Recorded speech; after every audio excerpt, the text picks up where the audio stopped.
Red 2 standing by, all four lit and in the green. Welcome back to Donkey Kong 64. We are ready to take on the final level, Hideout Helm. We have to wind up getting in there with Lanky, actually. Chunky has to get across here and activate the banana port. So we have to start off with Lanky, I believe. We will need the abilities of all the Kongs working together to complete this challenge. It is the most difficult and dangerous one we will have. I'll do a bit of explaining as we go. Basically, every blueprint you have collected up until this point contributes 1 extra minute to the timer in the final level. We only have a limited amount of time to save the world, and we can actually make it a lot easier by finding all the blueprints. We have 200 gold bananas. We need the last of the collectibles in here. It's time to enter Hideout Helm, and I'll let the music speak for itself.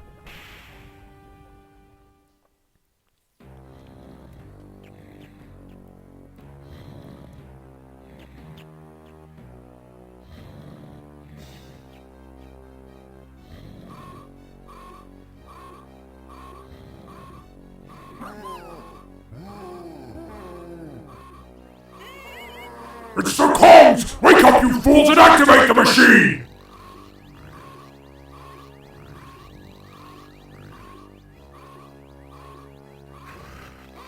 But it's not fully tested! It might explode and destroy us all!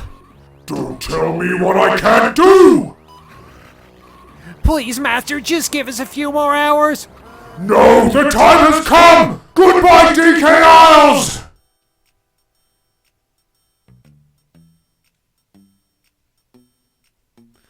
Here's the deal, Kong. The blueprints you found have allowed me to block the Blastomatic's firing sequence for 50 minutes. You must locate and deactivate the machine in the main cavern. Hurry, or you won't have an island to go back to.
This is an amazing sequence. The music is absolutely perfect for this. It sets the atmosphere so well. It's basically saying you are essentially trying to stop, like, stupid rocket barrel. You are essentially trying to stop the E-10 or whatever equivalent of a nuclear launch. There is desperation and tension in this. You have however many 10 minutes plus however many blueprints you found to save the DK Isles. Can you pull it off? It is a truly amazing sequence, not helped by the rocket barrel. Come on! Oh! This is going to be the worst part. Oh, the handling!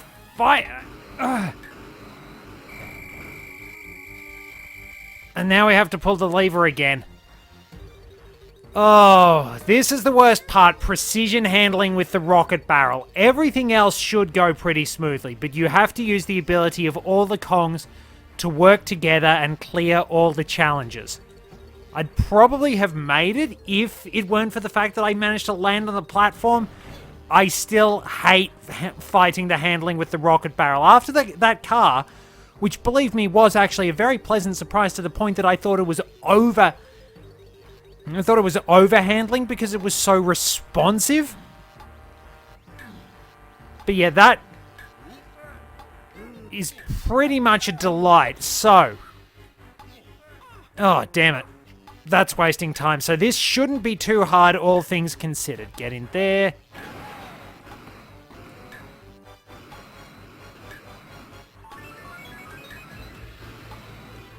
But there is definitely an atmosphere of tension throughout the whole thing. It's beautifully done. Alright, we've got that one. We've got this one. Okay, fight the camera.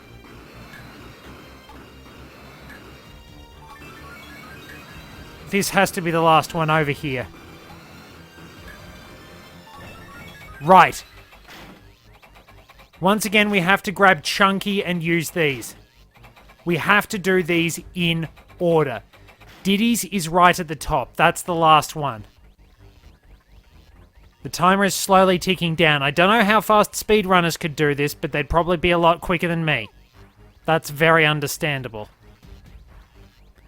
Everything about this sets up the atmosphere of tension so well. It's amazing level design.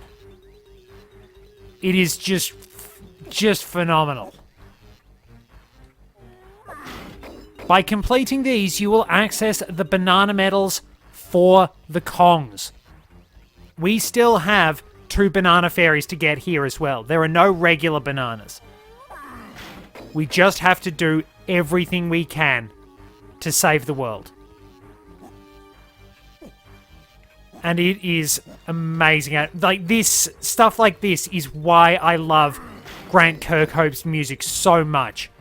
Knows how to capture the atmosphere and the mood just perfectly and can always enhance it with those clever little techniques. Like, the composers at Rare knew their stuff. They were able to do so many brilliant things with the music in their games to make the music part of the wonderful experience.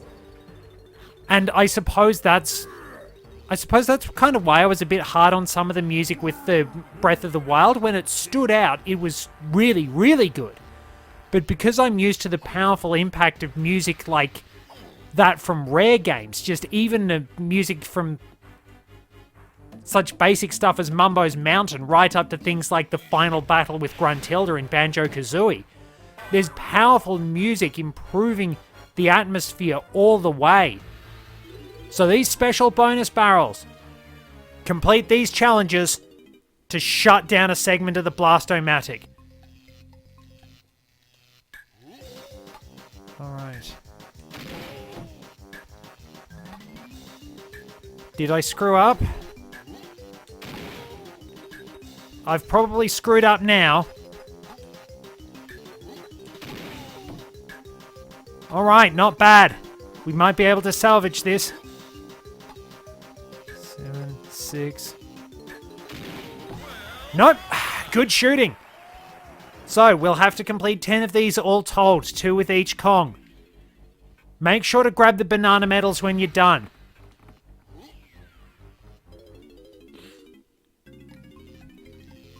It's Rambi. We have to smash the Kremlings, but avoid those power pylons. As soon as I said it.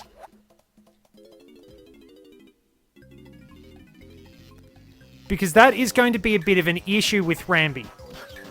Where your charge takes you can be a bother. Because you've sort of got that little kick forward. But combo your enemies well. Handle. 1. There we are.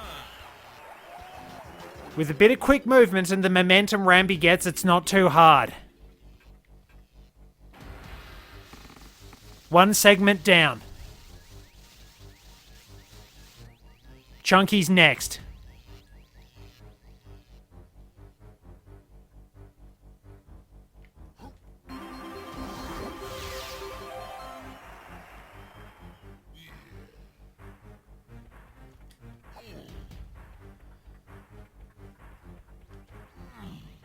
Shouldn't be too much longer until we get this done. Now, where's the blasted tag barrel? It's all the way over here. And I went round the wrong way. Whoops! You start to be critical of every little thing in this. Every little mistake could potentially be costing you time. Everything. You can actually do the battle arena if you like, but that will eat up your time. You need Diddy to access it. So I really wouldn't recommend it. I mean, you can if you want. You'd have to be pretty daring to do it. I'm choosing to wait.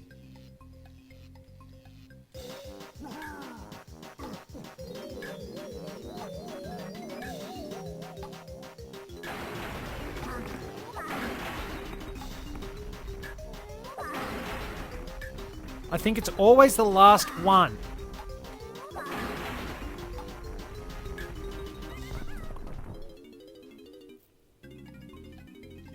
Missed the barrel, which was a bit of a problem.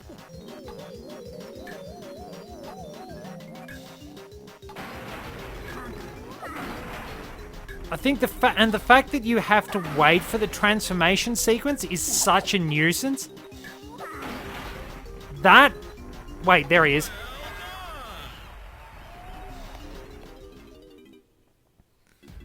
Yeah, when you're on a tight timer, you realize that having to wait for the barrel to actually transform in the barrel is such a bother. So...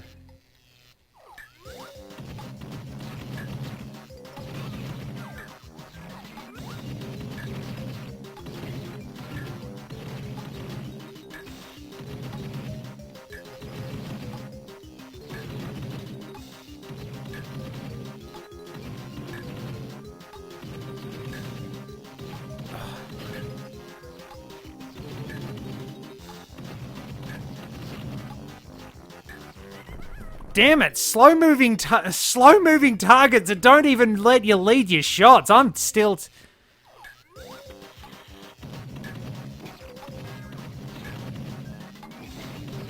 Alright, sniper scope. Where are they? Where are the rest of them? Where are the rest of them? There's one.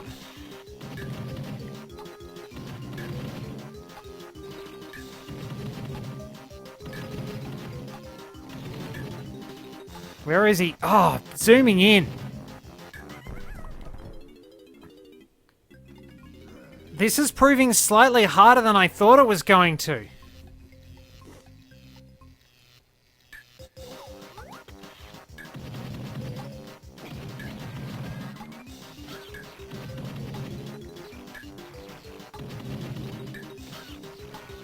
One left.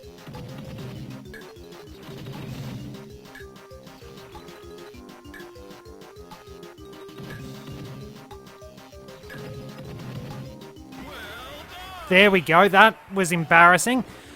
Sure, it's why I graduated from Stormtrooper School with honours. Whoop. Force of habit going for the gold banana that doesn't exist. Well done, Chunky.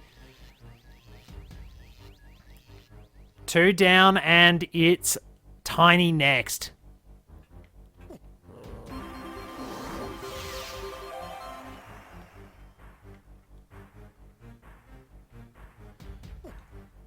"13 minutes in, we're doing all right. Now we should clear this pretty easily, unless I make some sort of spectacularly awful cock up, like my hands fall off or something.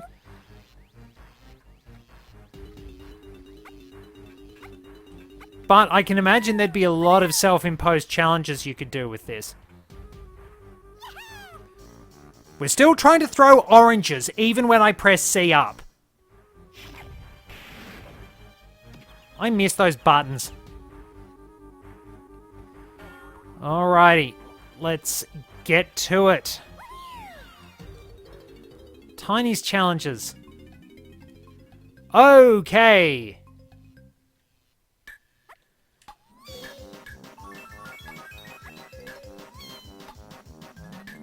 Stick the landing.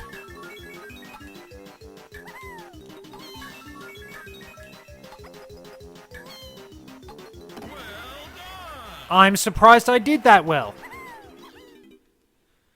Yeah, that's basically like floor is lava.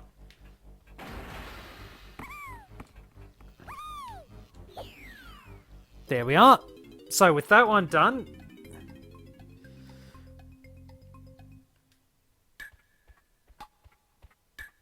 Why do I keep glitching out the music? Oh no.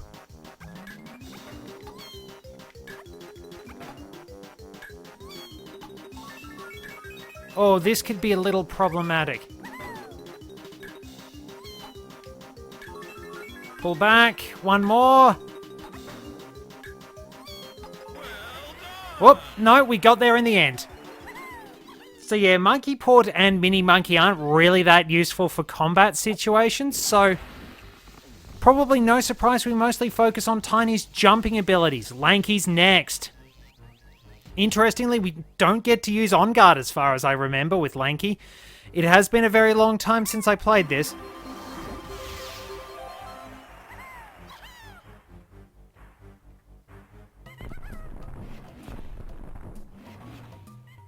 Good, I wasn't stupid. I just want to make absolutely sure. I'm getting a little paranoid. So there's that done. Get to Lanky, and then we're nearly done. 60% of the way there. It's just amazing atmosphere. This level just goes to show how good Rare was when it came to creating the atmosphere for their games, making everything fall into place. Sure, this is pretty janky at times. It's not quite finished. There are lots of hit detection issues that allow Hunky Chunky to clip through things. Some of the Beaver Bother... Well, Beaver Bother isn't tested. Some of the mini-games are a bit janky, but when this all comes together, when this is basically hitting its stride at its absolute peak, oh boy, is this an excellent game with amazing experience. So we have to blast Mecha Zingers.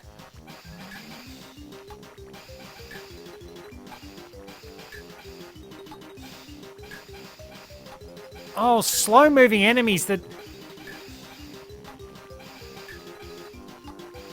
Have any of them actually... Oh, my shots aren't fast enough. I think they're making you use the sniper scope.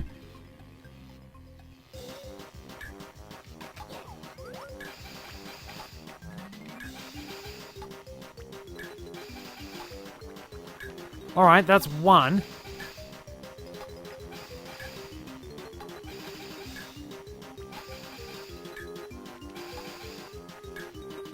Oh, should I have homing ammo for this? Regular shots aren't catching them. The regular shots aren't fast enough and I'll lose them with the sniper scope. Maybe I need to get up here.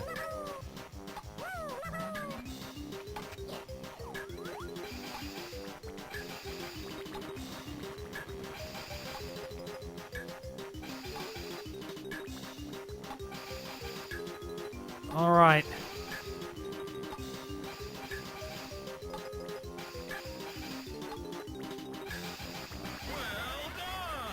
That's a bit better. Any challenge that requires me to start shooting is really awkward. You asked me to lead my shots and I just can't do it. I'm not sure if you're supposed to use the sniper scope on that one.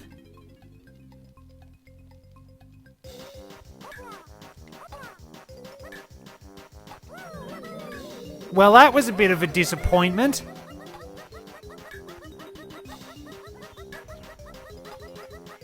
Okay, so that's not the way I need to go.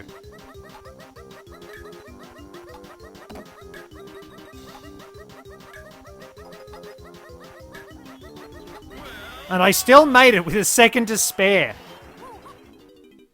Asked me to shoot? I can't. You asked me to run? I'll do all right. One more to go. I can't make excuses. I'm a terrible shot. I don't know whether I should use the sniper scope or not. And just, ugh. I can't make excuses. It's not the game's fault. It's me. I am a terrible shot. We get a zoom in on Lanky for some reason. One more to go.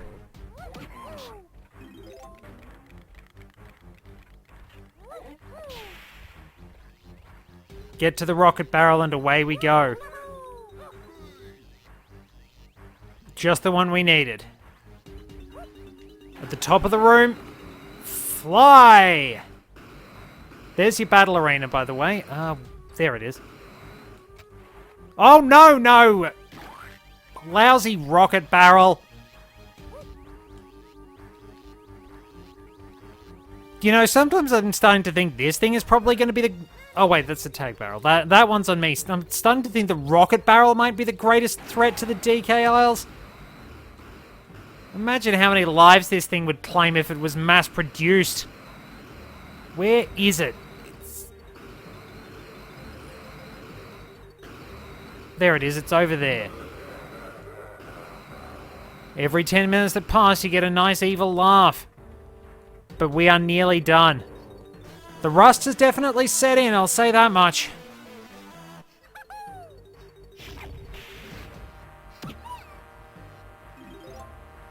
Fortunately, killing the claptraps with the musical instrument does not leave any teeth behind. Alright, what have we got?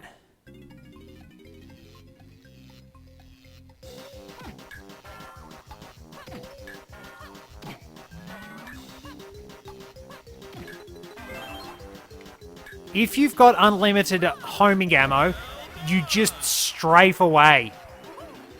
Oh, that's right. I remember what the next one is now. Oh, crap.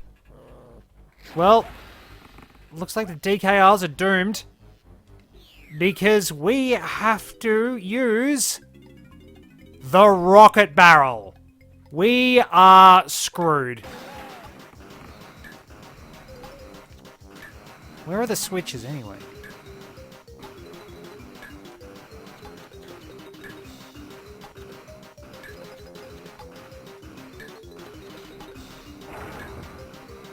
I think there are 4 switches.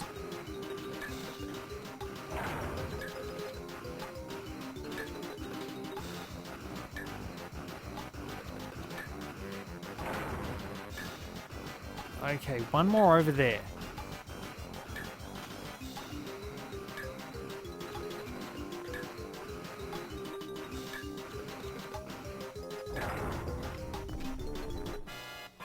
Oh, now that wasn't a bad idea.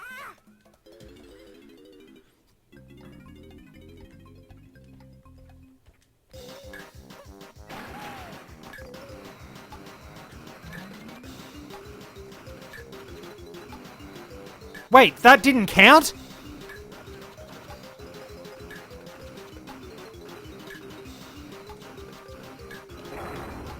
Oh, that sucked. That should have been bang on. Alright, move very quickly and very carefully and... Alright. We're nearly there, we're nearly there.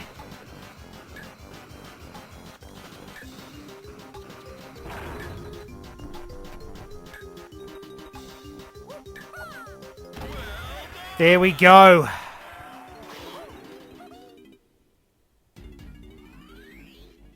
The music changes as well. The final conduit shorts out.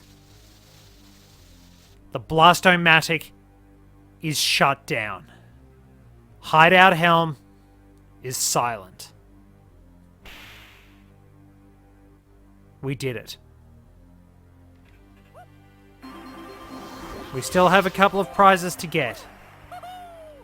I'll go up and do the battle arena, and then we'll move on. But crisis averted.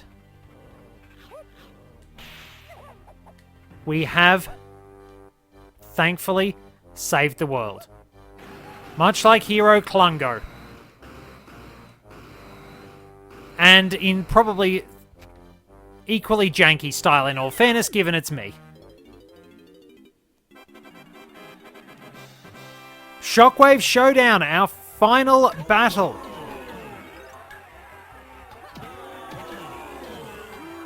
This is 90 seconds of Kremling pummeling.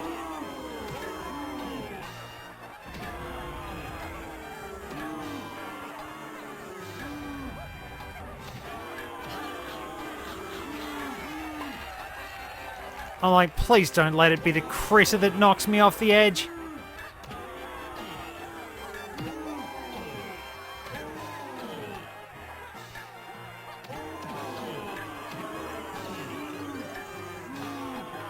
Alright, bit of patience. This is nothing you haven't dealt with before, really. You play sensibly,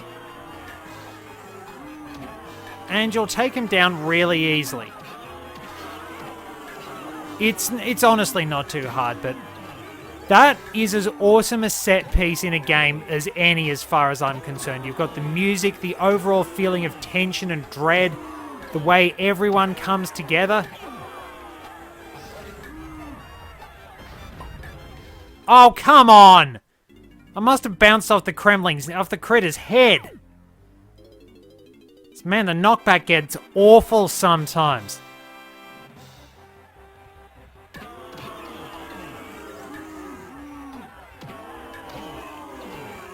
It's the worst part. You get to the last little bit and then you've got to go through all this again.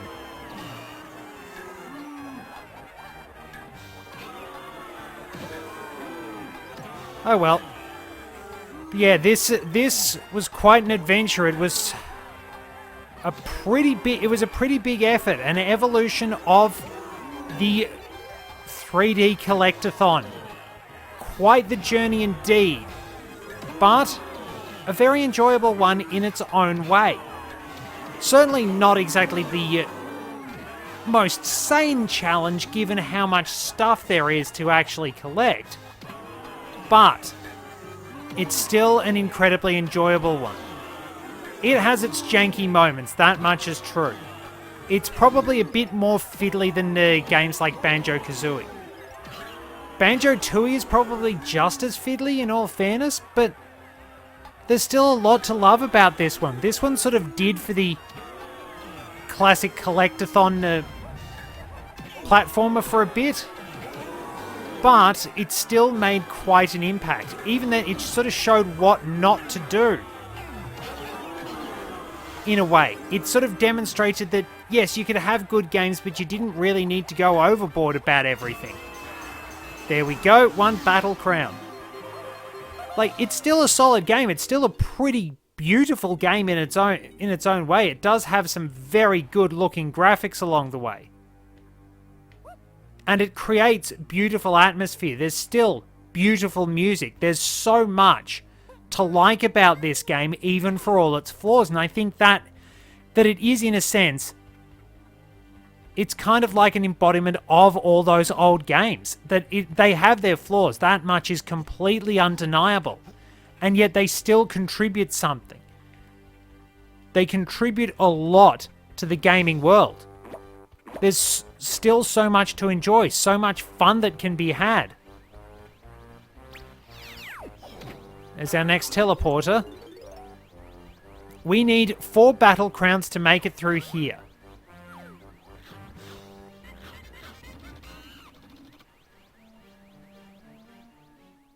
And we get a cutscene as K-Rool panics a little bit. He's preparing his escape, knowing full well the Kongs are coming to kick his backside.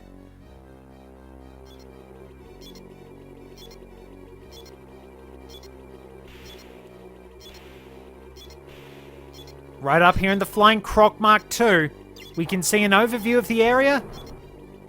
K-Rool prepares to flee. Probably no less ridiculous than the Blue Eyes White jet, really. So yeah, we can see the steering wheel there. We move on through here and we'll be able to get to the throne room. Now, you do need the Nintendo coin and the Rareware coin. Those are not negotiable. You must have those. There's K-Rool's TV system. You must have those to get the final boss key. Now, if you actually try and go into this room, the last 2 banana fairies are incredibly active.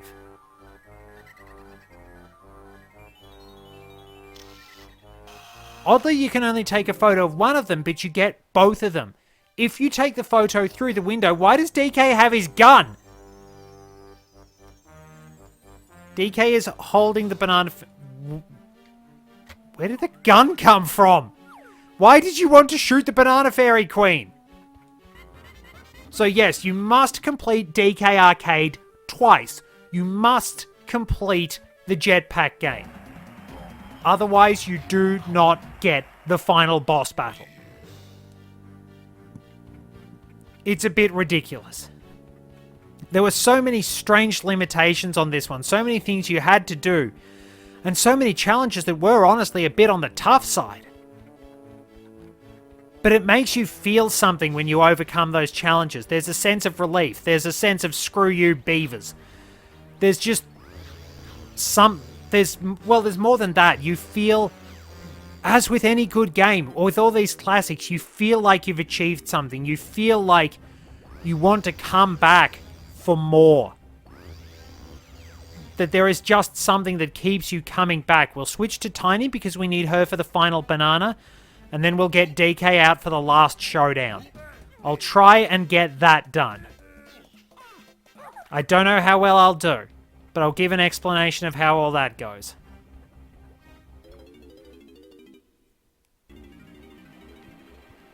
But yeah, there's just something that makes you want to come back to a lot of these games. And I hope that games do keep having that drive, that desire to make people come back. That's something special, because there are so many great games in this era that even if they're flawed, especially compared to what we know now,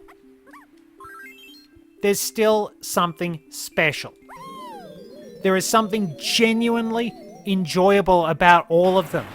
Maybe it's because they're not striving to be perfect. They're not necessarily heading for having 4K, 1080p, whatever graphics and fix.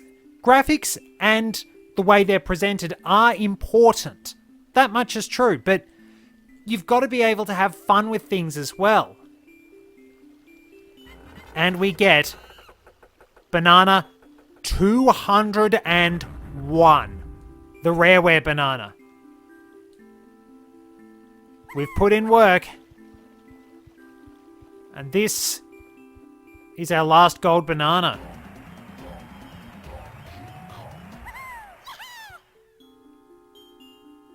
Let's check those totals.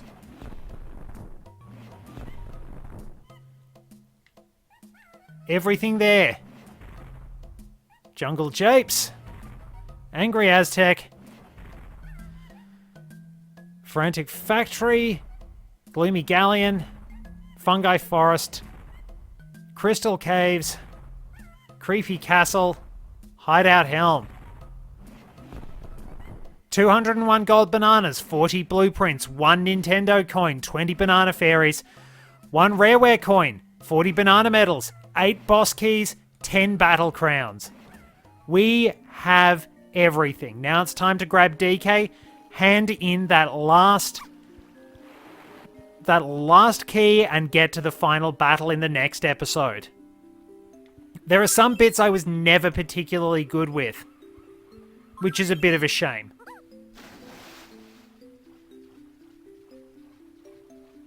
But we will do our best. It's been a long and crazy journey, but it's finally coming to an end. It's been an absolute delight going through this, apart from beavers and the stupid beetle. I enjoy things like this, even if they are a bit janky. This was amazing at the time. It still is pretty good. It still looks pretty beautiful. This is what I grew up with, and this is why I'm not so fussed about having super realistic graphics and things like that.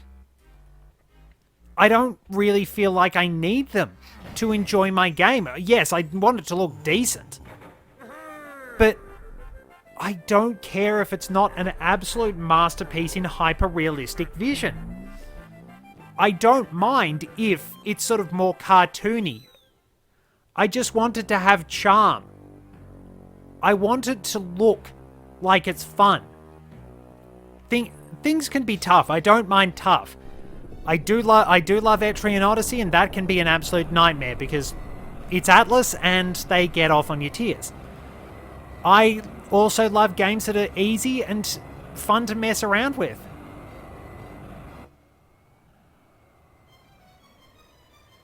But whatever your game, if you enjoy it, that's the most important thing. And whether you enjoy it or not should not be dependent on the graphical styles and things like that. It's like, do you love it? Is it special to you? That's the important thing. At least as far as I'm concerned anyway. Always love what you want to love as long as it's not harming the world at large. If it does, then we got a few questions to ask. But otherwise, if you'd rather play an easy game, play it. If you'd rather play a hard game, play it. If you want a metagame, metagame. If you want to play casually, play casually. Are you having fun? Then I'm happy for you. Meanwhile, K-Rool is trying to escape. And he starts getting chased by K-Lumsy. Right up until out of nowhere a random boulder appears.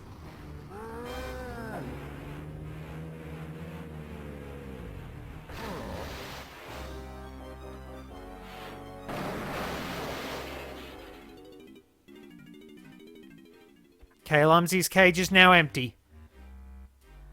K-Rool's escape vehicle has crashed. It's time. The final showdown has arrived. I'll show you where to go. Kicking one last beaver for good measure. Two last beavers. And there we are. There's our final boss. We'll take that on in the next episode. That should be a pretty good finale. Thank you very much for joining me. Until next time, this is Red 2, returning to base.